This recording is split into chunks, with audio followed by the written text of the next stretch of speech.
tera Ramogi TV chendo marangichwelo wadhi e gwenge mag Kisumu. Jopuonjre ka tiegruok ma Ramogi Institute of Advanced Technology RIAT nabago ng'anyo kalure kod nok mar arita kwe e gwengego. Giwacho ni japuonjre achiel na wito ngimane kama moko nigi hinyruok mopogore opogore kalure gi monj ma kinde ka kinde. James Okoth nigi mathoth. Mano e kaka jopuonjre go no lake apaya mochomo chuny boma ma Kisumu koa Kakamega. Kagitingo oboke kendo gweyo kalore gi ng'ure wi nok mar arita kwe. Jopuonjre go no yoro nyaka Kondele kagikwako apaya mochomo boma ma Kisumu. Kendo muomo nyaka rangaj kano ringre joma otho ma Jaramogi.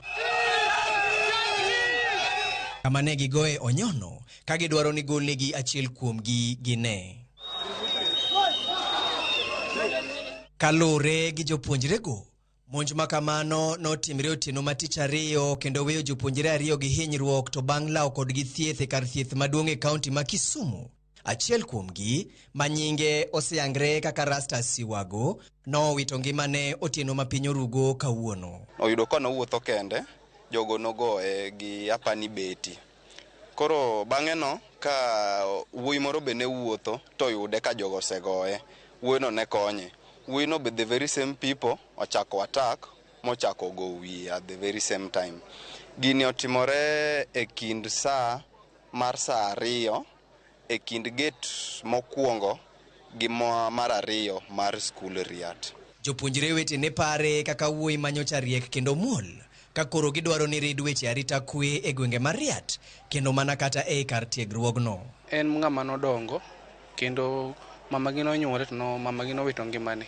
Mano kaka ng'e kech Rasto Kiwago no nyinge en relative na gi dala kocha mane ng'ano dak kaka dagi ka othin. Janyuol winje malit ma admin should take this thing serious, and I want to urge admin so that they can talk to the police station. Iyo patrol ya usiku ikwe thara patrol. Bang' yango tho makamano, jalup commissioner ma Central kane twak gi Ramogi TV ewi wachno owacho ni onge achich moro amora mosendhi ka bende no singo medo apedha ma otieno kendo wacho ni gisechako nonro ewi wachno. Hivi kwamba tunaongea maofisa wetu wa usalama na hasa wa kitengo cha CID wako na hiyo kesi wanaendelea kuchunguza na nawahakikishia kwamba wale ambao walisababisha kitendo hiki watachukuliwa hatua kulingana na sheria. Monj makinde ka kinde e gwenge mar RIAT biro e kinde mang'ur e weche mag arita kwe medore e kaunti no ka jodak koro seyo bila kuom samuoyo